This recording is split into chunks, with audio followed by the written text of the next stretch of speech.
Is sports journalism dead? Yes. So that would also mean golf journalism is also dead, right? So there was a moment where journalists would cover the sport of golf in a way that they were unafraid of the repercussions from the PGA Tour players that they were trying to get information on, without fear from, like, the old white guys that run the PGA Tour, the corporate sponsors. And now what we have is a bunch of guys doing this on social media platforms like YouTube, essentially just sharing opinions and, in one way or another, simping to PGA Tour pros in the hopes of being able to interview them. So, like, a great example of somebody who does this is Dan Rappaport, and I believe he is employed by Scratch, and I don't know who owns Scratch. But to be a journalist, you need capital, right? So what Dan does, and I don't think he's a journalist, is he travels to different events, which cost money, which is paid for by the company that gives him a paycheck.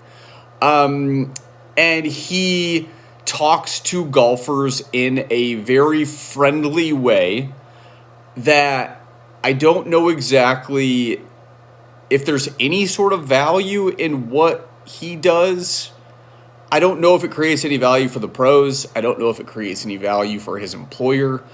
I think he's fine at what he does, but, like, in comparison to, like, when Tiger Woods got caught cheating, and there was video, and there were people trying to figure out, like, hey, what's going on? Why did that black Cadillac Escalade get into a crash at 3 o'clock in the morning? Right, there was a time where journalists got paid by media companies and ESPN and sports magazines like Sports Illustrated to dig dirt, right? And that dirt was interesting to consumers. What we have now is, pro sports that are run by guys who understand that their product is mostly their stars, right? So what they're going to do is they're going to protect their stars, whether it's golf, basketball, baseball, football, because they don't want dirt coming out on their stars, because the stars are the golden goose. So what does that mean for sports journalism? It means that it's dead. And what we'll have is, a bunch of guys within the golf community basically simping and collaborating and doing this.